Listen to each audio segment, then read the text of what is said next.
Primeramente, agradecer la invitación que nos hicieron para participar en esta tercera conferencia internacional a la doctora Milagros Bosch, a Giovanni Díaz por hacernos esta invitación. Nosotros, para iniciar, queremos decir que el rol de oficial de cumplimiento en Panamá ha evolucionado por lo largo de los 24 años aproximadamente. Cuando iniciamos, en donde el oficial de cumplimiento, era visto como un policía dentro de una institución. No nos ganábamos para nada el concurso de ser las personas preferidas, éramos los policías. Era el que nadie quería ver, era el que la persona decía, ¿quiere usted ser oficial de cumplimiento? Y decía, no, a mí usted no me elija, yo no quiero eso, porque donde usted llegaba la gente decía, ya llegó cumplimiento. Entonces, hemos evolucionado a lo largo de la historia en el tema de la oficialidad de cumplimiento y ahora, en el 2024, podemos decir que nos ven como servidores. ¿Por qué somos servidores? Porque estamos llamados a analizar, revisar, asistir, apoyar, guiar, monitorear, detectar. Somos sujetos activos dentro de nuestras organizaciones. Y esto lo vemos así desde un punto de vista muy amplio. Los oficiales de cumplimiento, de alguna manera, estamos llamados a una palabra que está siendo muy llamativa actualmente y que muy probablemente muchos de ustedes ya conocen, que es sostenibilidad. Y cuando hablamos de sostenibilidad lo tenemos que ver desde un punto de vista muchísimo más amplio y complejo. ¿Y por qué esto es así? Porque evolucionamos.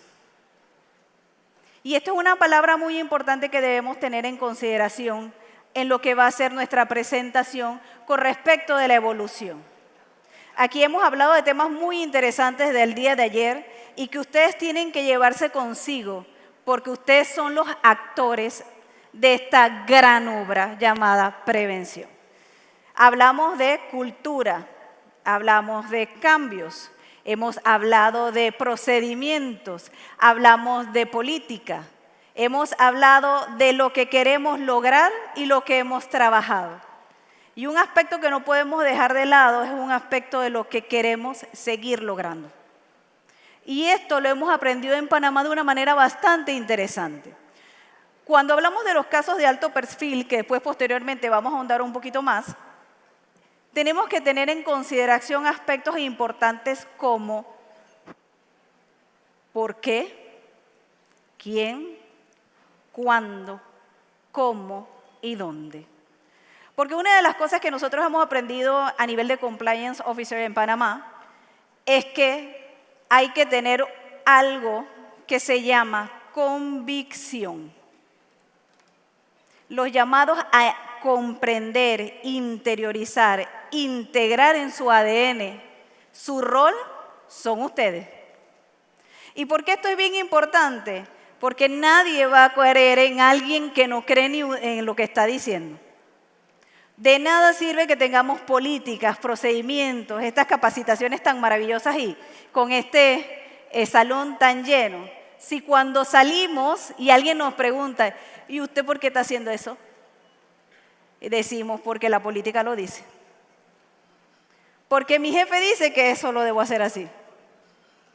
Entonces, una de las principales cosas que en Panamá nosotros empezamos a identificar era que el rol de cumplimiento va muchísimo más allá de lo que es el procedimiento. Nosotros estamos llamados a ser las personas que podamos identificar riesgos, pero hay otra cosa que no podemos olvidar y es escuchar y comunicar. ¿Qué nos sucedió a nosotros a lo largo de este crecimiento como un rol de cumplimiento? A veces oíamos, pero no escuchábamos. Oíamos que alguien en la institución nos decía, ojo, ahí hay un riesgo, y nosotros decimos, ese no es, estos son nuestros riesgos.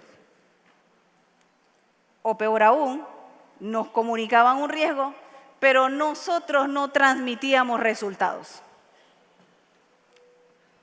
Si tenemos una entidad que nosotros llamamos, porque esta es la evolución del oficial de cumplimiento, en donde todos estamos llamados a cumplir. No solamente a la persona que ejecuta el rol, ya sea de su postura como oficial de cumplimiento normativo o como oficial de cumplimiento de monitoreo, que en Panamá se divide así, primariamente porque ¿quiénes estaban llamados a este rol? Las instituciones financieras, ¿cierto? Porque nos lo impusieron, dijeron, hay que colocar a esta persona. Y inicialmente, como todo cambio, lo rechazamos. ¿Cómo fue el rechazo? Ponían a la secretaria, al gerente de operaciones, al de auditoría, porque era un requisito más. Y esto lo evolucionamos en donde pudimos ver que el rol comprendía muchísimas cosas más. Entonces aprendimos que teníamos que, primero, capacitarnos. Nosotros no podemos capacitar a nadie si nosotros no estamos capacitados. Y por eso, nuevamente, cobra mucha relevancia el hecho que ustedes estén aquí, que haya una inversión como esta para que ustedes puedan participar y que esto ustedes lo puedan distribuir en donde ustedes laboran, porque esa es la idea principal. Entonces, una de las cosas con las que también luchamos a nivel interno era herramientas. No por si el oficial de cumplimiento no necesita herramientas. Sí necesitábamos herramientas, porque cada una de nuestras áreas tiene modelos de negocios distintos. Entonces, ¿qué nos pasaba a nosotros? Y justamente ayer lo comentaban dentro de los paneles, reprodujimos manuales. Hasta que un día el regulador, más que nada bancario, nos citó a todos los oficiales de cumplimiento y nos dijo, señores, ¿qué está pasando? Resultaba que se había hecho una copia en muchos bancos de un manual igualito. El único problema era que eran instituciones financieras, pero sus productos eran distintos. Sus clientes eran distintos.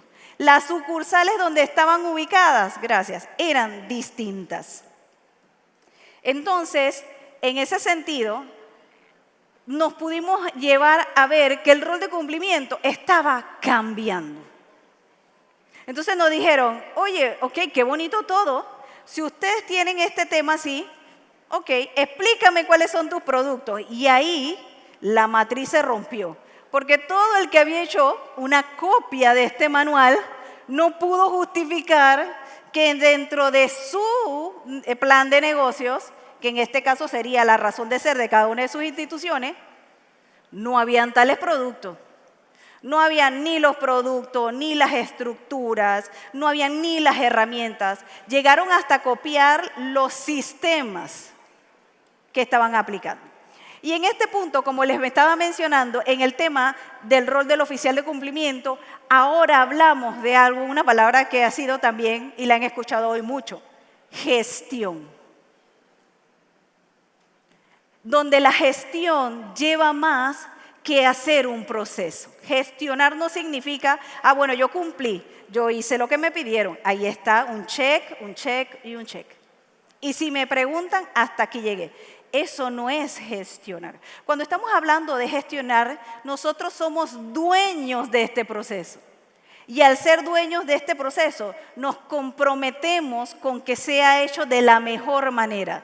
Estamos llamados a mejorarlo. A nivel de las funciones de cumplimiento siempre hablamos de prevención, de detección. Y en la prevención específicamente decimos, vamos a prevenir con políticas y procedimientos. Vamos a prevenir con capacitación de personal y vamos a prevenir monitoreando nuestros riesgos. Sin embargo, en la práctica, la mayoría de las cosas que acabo de listar aquí surgen de la detección. ¿Qué quiero decir yo con esto? Algo nos pasó y nos dimos cuenta que algo no vimos. Entonces, la mal llamada prevención en realidad es una detección. Detectamos algo y hacemos algo. Entonces, viene a ser un tema de que identificamos que cómo podíamos prevenir y la prevención la pudimos ver a través de algo que significa que revisar anualmente lo que hacemos. ¿Y por qué esto resulta importante? Y yo conversaba hoy muy temprano con algunas de las personas presentes en este congreso, es el siguiente. Si ustedes tienen acciones y ustedes tienen riesgos identificados y tienen controles, pero la falla que ustedes hayan identificado no estaban dentro de esas acciones ni de esos controles, está mal diseñada su gestión de riesgo. Y ahora ustedes me dirán, ¿pero por qué si yo encontré mis riesgos? Porque si usted no es capaz de detectar con esos controles y lo que está identificando como falla, hay algo que no se está haciendo del todo correcto. En Panamá, por ejemplo, tenemos un sistema que nos permite a nosotros a nivel de oficiales de cumplimiento de debida diligencia a través de lo que es el sistema de transparencia, accesar a conocer, por ejemplo, de nuestros clientes si licitan o no públicamente, por ejemplo, si tienen sanciones legales o procesos legales, porque son públicos. Entonces, esto nos permite a nosotros no decir que no vamos a aceptar un cliente, pero a gestionar el riesgo. ¿Qué quiere decir eso? A ese cliente yo le voy a dar seguimiento más oportuno. A ese cliente yo le voy a prestar más atención en sus transacciones. No porque signifique que él esté cometiendo un delito, sino que es un cliente que tiene mayor riesgo. Y contra eso lo controlo.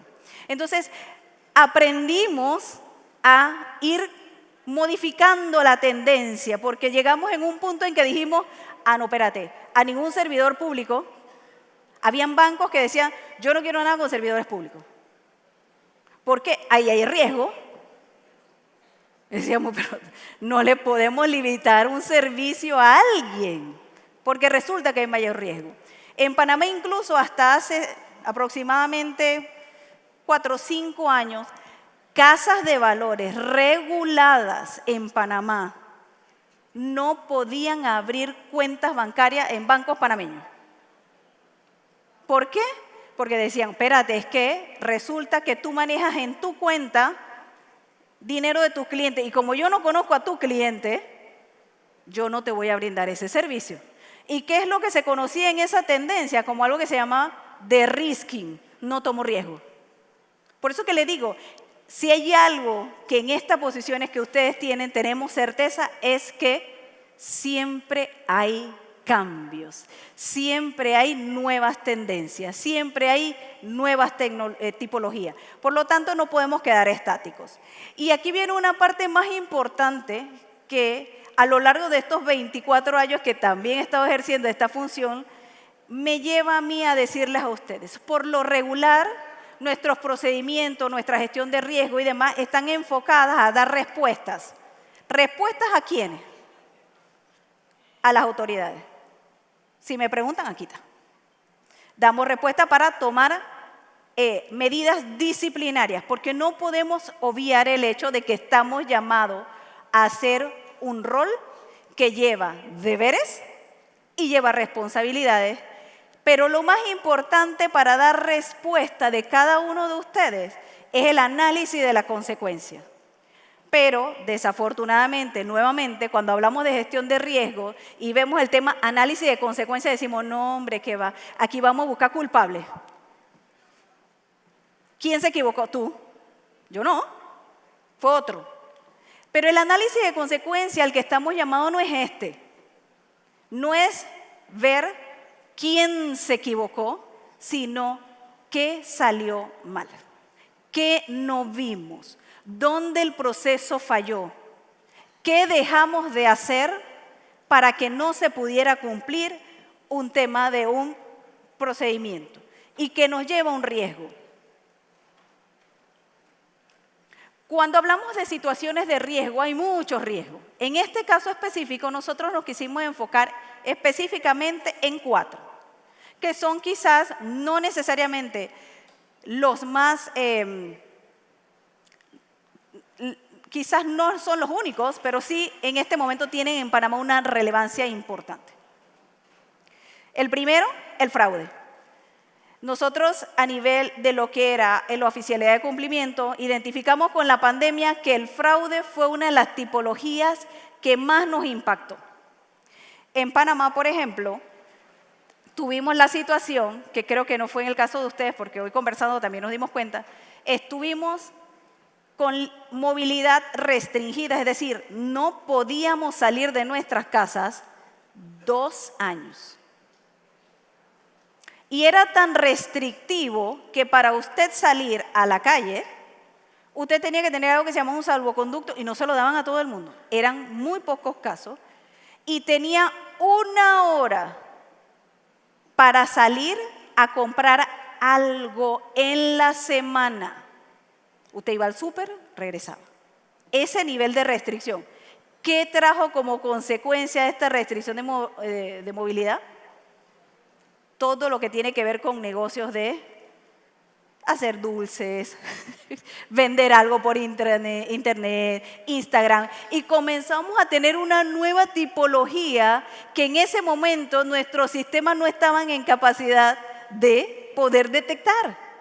¿Por qué? Porque siempre se nos había vendido dentro de nuestro sistema de monitoreo que alto movimiento de efectivo era inusual. ¿Cierto? Entonces todos los sistemas de monitoreo de los bancos comenzaron a generar alerta. Entonces el área de cumplimiento no daba más. ¿Por qué? ¿Cómo ahora usted aumentó de tanto recibir a través de transferencias si usted es un asalariado? Los sistemas, por supuesto, que colapsaron porque no estábamos preparados para una pandemia. Y obviamente creo que ni el mundo estaba preparado para algo como esto. Por eso que los cambios son importantes. A nivel de lavado de dinero, continuamos con muchos temas que tienen que ver con el lavado de dinero desde el punto de vista de su aspecto, que es fundamental y que va a de alguna manera golpear la integridad de cualquier entidad, sea pública o sea privada. Y otro aspecto del que hemos estado hablando muchísimo es la corrupción. Sin embargo, a nivel de entidades financieras y no financieras en Panamá, también, y creo que por ahí va la doctora Milagros hace un momento a mencionarlo, tenemos algo de lo que se habla menos, pero no se quiere decir que no pase.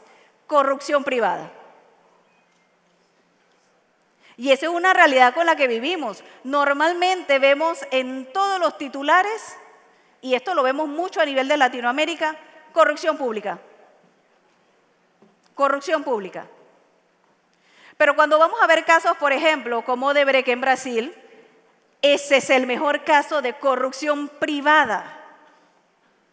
¿Y por qué es importante y relevante el tema de lo que sucedió con Odebrecht? Porque ese era un modelo de negocio que había vivido muchísimos años así, pero y se identificó que era un tipo de situación que de alguna manera, no, mejor dicho, me retracto, que evidentemente golpea a la sociedad de un país. ¿Y por qué digo esto? Porque hay veces que cuando vemos la corrupción, y eso lo vemos mucho en países latinoamericanos, en Panamá incluso llegó un momento que decían, robó pero hizo. Entonces es un tema que también se ha conversado mucho, que tiene que ver con la cultura de cumplimiento. Entonces avanzo porque si no, no voy a dejar hablar a Abdiel. Igualmente tenemos el tema de violación de los datos, que también ha tenido una preponderancia. ¿Por qué? Porque ahora si ustedes se afilan a Netflix, a YouTube, a cualquiera de estos, ustedes tienen que estar claro que ustedes están cediendo los derechos de sus datos a un tercero. Y hay veces que no lo sabemos. Y usted no sabe qué van a hacer con sus datos. Usted nada más dice, acepto, acepto, acepto, porque es que yo quiero ver la película. Entonces tenemos un nuevo problema en Panamá con este tema de la violación de la protección de datos. Igual si usted se toma, hay ciertas apps que usted se toma una foto y usted dice, ay, bueno, voy a ponerle este marco aquí, qué bonito, y este que va. Resulta ser que ese app se puede estar quedando con su imagen. Y resulta ser que después usted sale en otro lado y usted dice, pero aparte yo no he autorización. Pues usted dijo que sí cuando aceptó todo ese montón de letritas que nadie lee y que sale dentro de los que serían los terms and conditions que nadie lee. Y finalmente, para cerrar de una manera, los pilares fundamentales que nosotros vemos desde el punto de vista de cumplimiento. Hablamos de integración. Y no solamente la integración desde el punto de vista de un proceso, la integración de nosotros dentro de una entidad. Somos parte de algo que es más grande. Y esto es bien importante porque cuando vemos estos temas, hablamos del tema de la reputación. Y yo ayer escuchaba cuando hablaban de la reputación de las entidades, pero hay un aspecto más grande del que somos parte todos los que estamos aquí, la reputación de un país. Yo hace un momento veía cómo aplaudían ustedes contentos de todo lo bueno que salía mencionado por Jorge.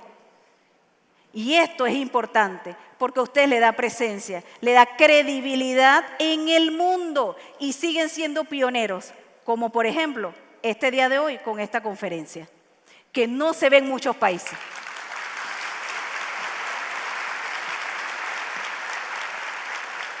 La comunicación que siempre tiene que ser clara y precisa y transparente dentro de sus organizaciones. La formación en donde estamos llamados a formarnos, pero a formar, a ser agentes de cambio. Pero para ser agentes de cambio, nosotros tenemos que ser el cambio. ¿Y por qué digo esto? Porque las personas cuando empiezan a ver actitudes, comportamientos y ustedes envían ese mensaje, la gente dice, oye, pero ¿qué ya está haciendo? Porque esa entidad se ve diferente a la mía. Yo quiero llegar allá. Entonces tenemos que ser agentes de cambio y de formación. Y finalmente, evaluar. No podemos avanzar si no evaluamos constantemente dónde estamos, a dónde queremos llegar.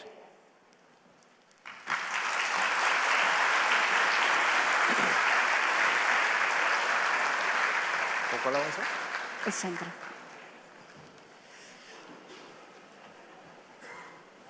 Nuevamente aprovecho el espacio pues, para felicitarlos por este evento porque realmente me ha sorprendido el tamaño, la calidad de la organización y me llevo para Panamá la experiencia de compartir con oficiales de cumplimiento en el sector público, lo cual es novedoso. Es novedoso y realmente creo que van a la vanguardia en este tema y están sentando un precedente en la región.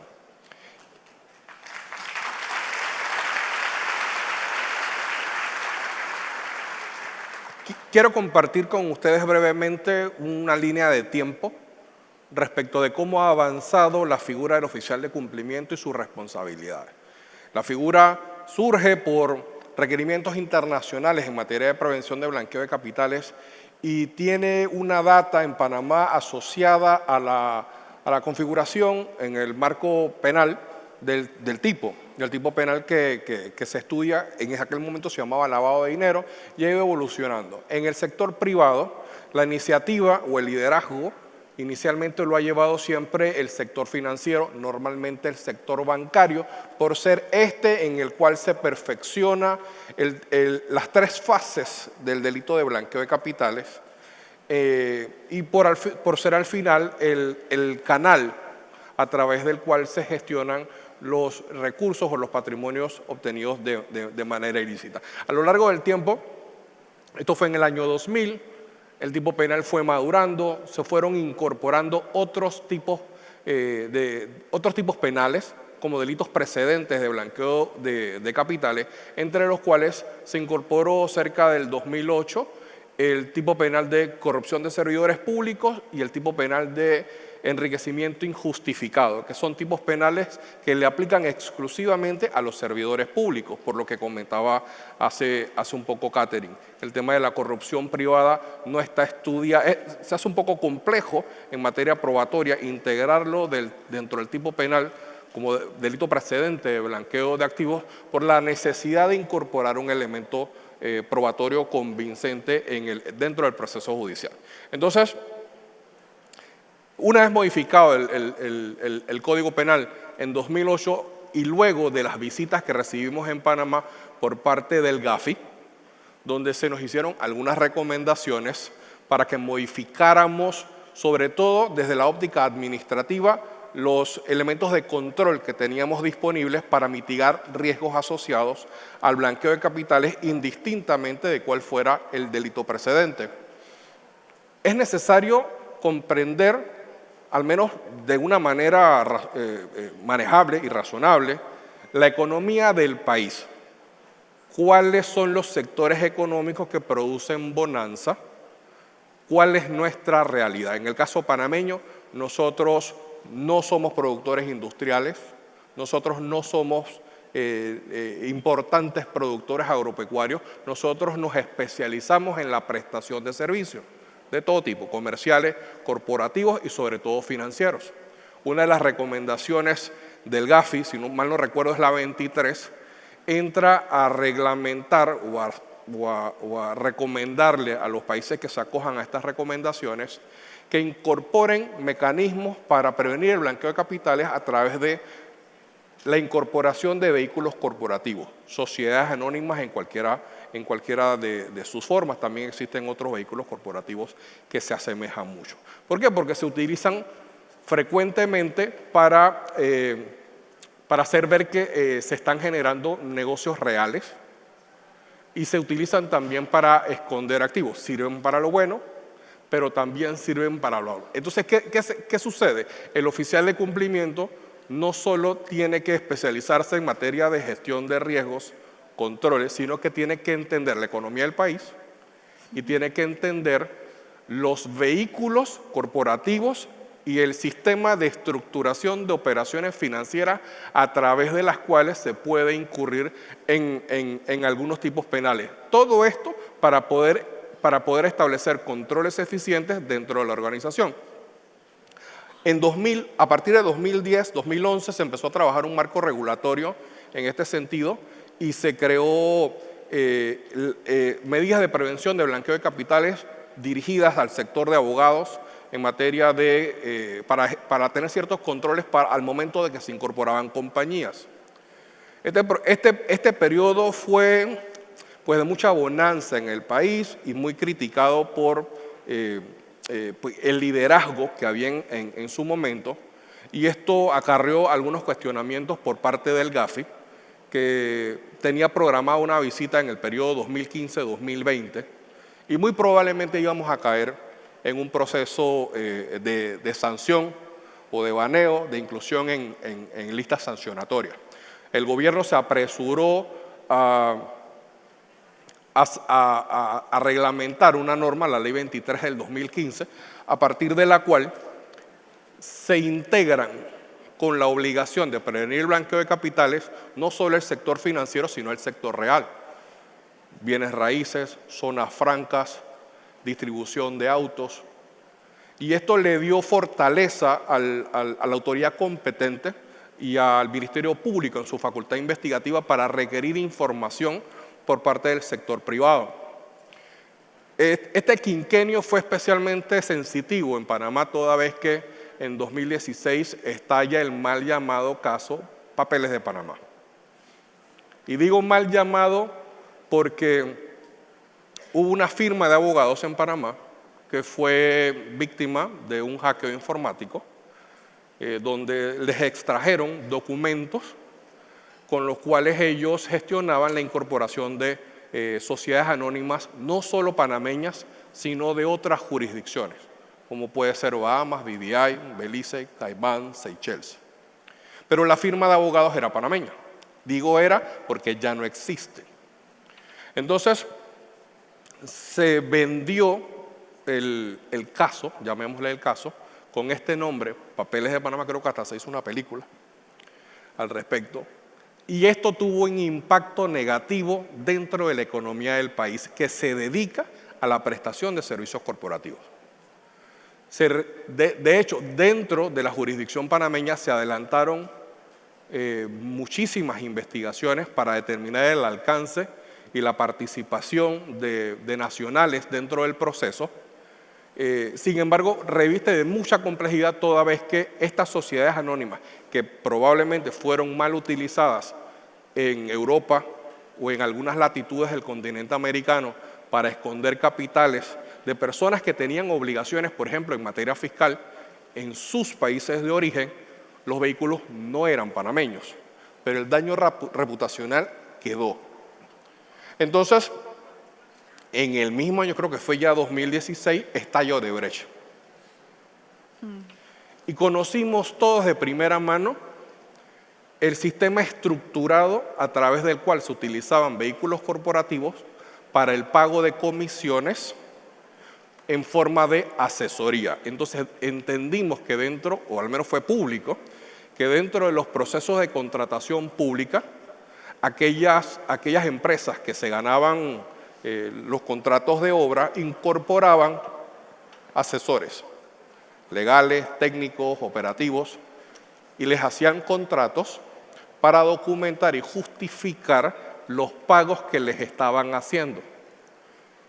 Luego que conocimos pues, la estructura a través de la caja paralela que llevaba Odebrecht, vimos cómo todas estas sociedades recibían pagos y estos pagos iban bajando hacia terceros, lo cual complicaba muchísimo el proceso de investigación. ¿Esto a qué nos obligó en Panamá? A fortalecer la figura del oficial de cumplimiento. ¿Por qué? Porque una vez cerrado el periodo 2020, iniciaron un proceso de investigaciones criminales por parte del Ministerio Público para tratar de determinar si en efecto se había perfeccionado algún tipo penal relacionado con enriquecimiento ilícito o corrupción en cualquiera de sus formas. ¿Y qué sucedió? Que en ese momento el oficial de cumplimiento se constituyó en perito dentro de los procesos penales que se estaban investigando. Es necesario hacer la distinción que en estos casos lo que se entiende como una lesión patrimonial también puede ser investigada por una jurisdicción especial que tenemos en Panamá, que es la jurisdicción de cuentas. Esta jurisdicción se activa cuando la Contraloría, que es quien tiene el mandato constitucional de velar porque los dineros del Estado se manejen de manera apropiada, detecta lo que a su interpretación pudiera constituir una lesión patrimonial, la remite al Tribunal de Cuentas, a la Fiscalía General de Cuentas, y la Fiscalía inicia una investigación de tipo administrativo que le permita al servidor público, en el caso de que la lesión sea real, pues devolver los fondos que correspondan.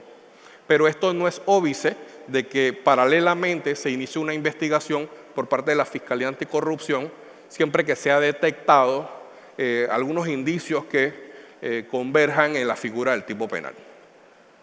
Entonces, el oficial de cumplimiento ha debido revisar a partir de, sobre todo, estos dos casos, han habido otros, pero por temas de tiempo me voy a circunscribir a estos dos, ha debido empezar a revisar sus documentos, sus políticas internas y sus procedimientos operativos, no solo para el control del riesgo de que se perfeccionen estos tipos penales dentro de la organización, sino de cara a los posibles procesos penales que se pudieran iniciar a partir de que fuera detectado un evento de corrupción por parte de las autoridades competentes, o a partir de que la UAF, por ejemplo, la Unidad de Análisis Financiera, haga requerimientos de información.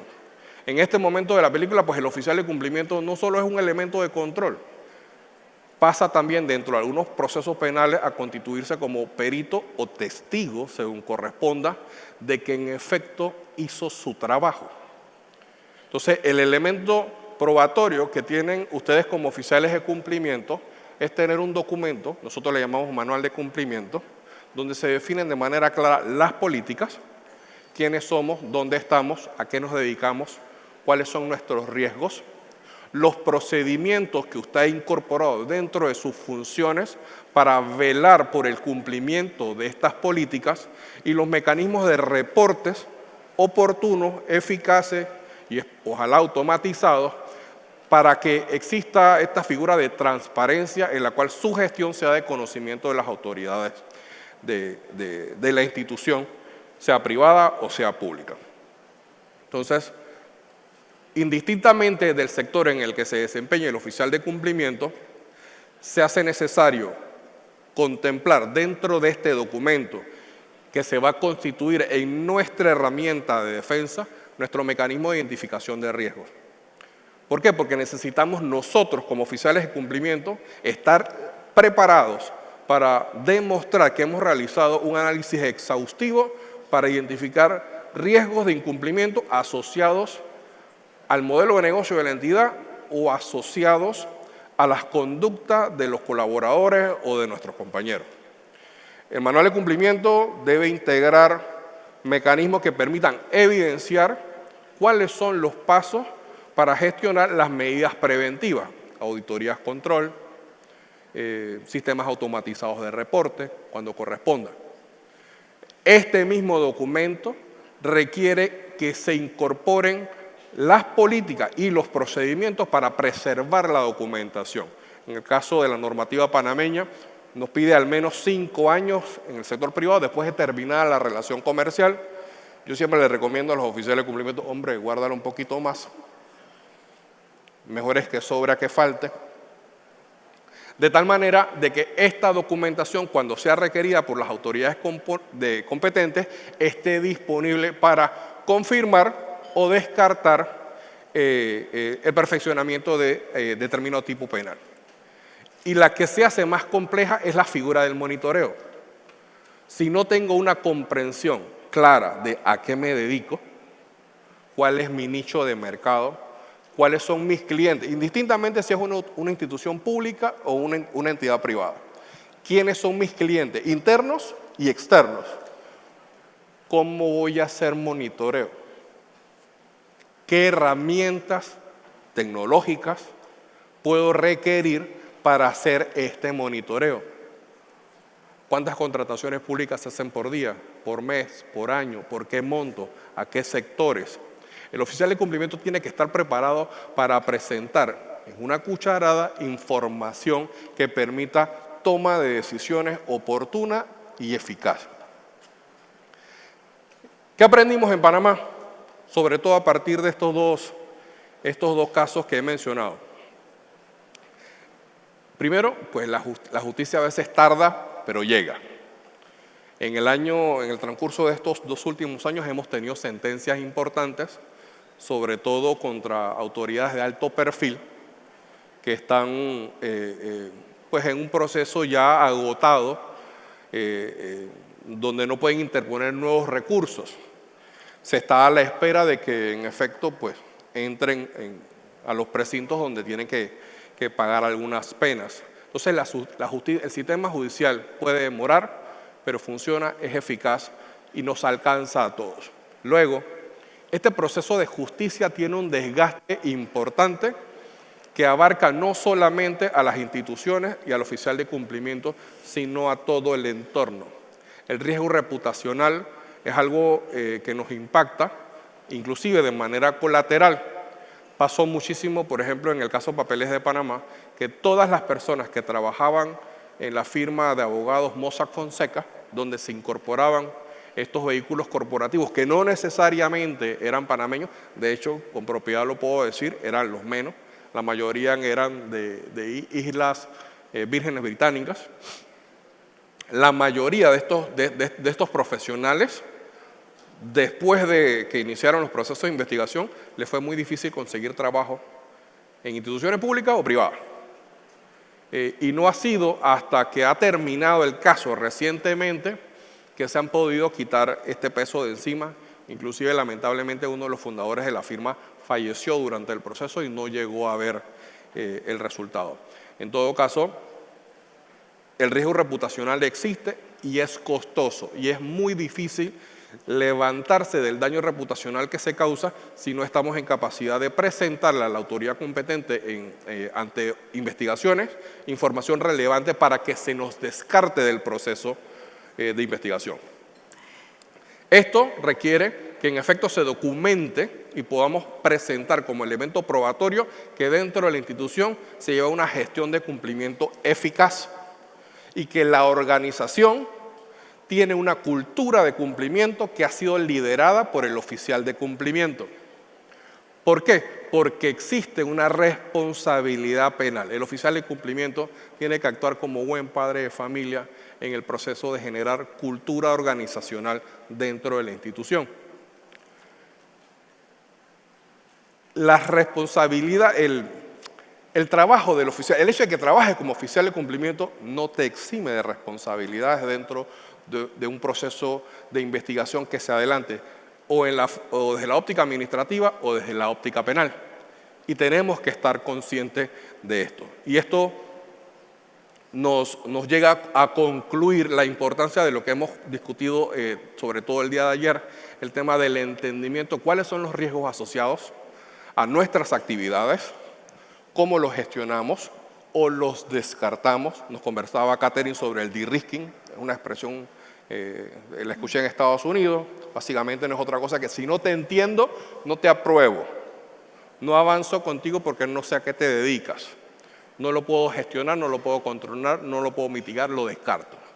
Entonces, elaboremos un documento, llamémosle manual de cumplimiento, en el cual se contengan de una manera física o digital, pues elementos probatorios que permitan documentar qué hacemos, cómo lo hacemos y nuestra eficacia.